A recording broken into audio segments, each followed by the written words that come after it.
Welcome back to the Deep Dive. Today, we're looking at the Changan Alsvin 2026, a car that's really trying to break the rules of the budget market. It really is. I mean, a brand new automatic sedan, starting at around 44,000 Saudi Riyal. So the question is immediate. What do you have to give up to get that price? And that's exactly our mission today. We've gone through the data to draw a really clear line between the Alsvin's incredible value, the pros, and the very specific compromises that come with it. So you know exactly what you're getting into. Yeah. And hey, if you enjoy this kind of analysis, make sure you stay connected. We've got links to all the source material in the description. Definitely check those out. Okay, so let's start with the good news first. Right. The value. The source material rates it an 8 out of 10, which is excellent. It is. That 44,000 to 45,000 Riyal starting price is the big headline. It's just one of the absolute cheapest ways to get into a new automatic car, period. And it's not just the purchase price, right? The running costs are a big part of that value. A huge part. The engine, it's a 1.5 liter with about 105 horsepower, and it's tuned for efficiency. You're looking at around 14.4 kilometers per liter. That adds up really, really fast on a daily commute. Oh, for sure. So that's the financial side. But what about the stuff you actually use? The tech. For this price, I was surprised to see what the full option trims offer. I was too. You get a 10-inch touchscreen, a rear camera, parking sensors. Even cruise control. Right, even cruise control. Changan clearly put their budget into the things you can see and touch every day. And to tie that all together, they have that long warranty. Yes, 5 years or 150,000 kilometers. That's a pretty big vote of confidence from the manufacturer, which, for a budget buyer is huge. It calms those fears about surprise repairs. Okay, but that value, it has to come from somewhere. It's not free. Where did they physically cut the corners to hit that price point? I'm guessing performance was first. Performance is the first and maybe the most obvious trade-off. That 105 horsepower is. It's adequate for city driving, just adequate. But on the highway. That's where you feel it. Acceleration is slow.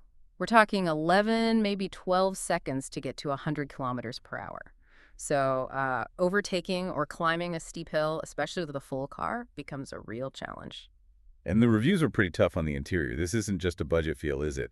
There's a durability concern with all that hard plastic. Exactly. It's not just about looks. Those hard plastics can lead to rattles and ticking sounds down the line. But honestly, the biggest hit to comfort is the noise insulation. Or the lack of it. The lack of it, yes. At highway speeds, the engine and road noise, it's loud. Forget a quiet conversation. It's more like trying to talk over a vacuum cleaner that's constantly running. That lack of refinement, it almost always extends to the suspension in cars like this. I assume they used a very basic, cheap system. Oh, absolutely. It uses what's called a torsion beam in the rear. It's a much simpler, cheaper setup to manufacture. And on a bumpy road, you feel that simplicity, right? You do. It results in a noticeably harsher ride. You feel the bumps more. It's a clear case of sacrificing comfort for cost savings. And that theme of sacrifice, it seems to extend to safety tech, too. It does. You get the absolute essentials. 2 airbags, ABS, EBD. That's it. It's missing all of the advanced driver assistance systems, ADS features that we're starting to see on some of its newer Chinese rivals. One last thing, what about the transmission? I saw some notes on the DCT, the dual clutch. Right. It's a known quirk of this type of transmission. In very slow stop-and-go traffic, it can sometimes hesitate or even shudder a little bit. It's because the system is trying to predict your next move, and at crawling speeds, that gets tricky. So when you put all of this together, what's the core insight? What was Changan's strategy? The real insight, I think, is seeing where they chose to spend their money. They focused on high-visibility things like the big screen and the long warranty. The things you notice in the showroom. Exactly. Knowing that many buyers might overlook the hidden compromises, the loud cabin, the harsh ride from that torsion beam, which are really the true non-monetary cost of that low price tag. It delivers basic mobility, but the refinement has been very carefully engineered out. And that leaves you, the listener, with a really interesting final question.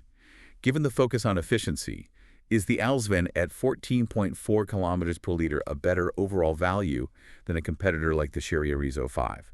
It offers way better efficiency, 18.2 kilometers per liter, but it costs a little bit more upfront. It's a great question to think about. What's the true cost of value? Summed them all over. For the full deep dive, check out source materials, and of course make sure you subscribe so you don't miss our next one.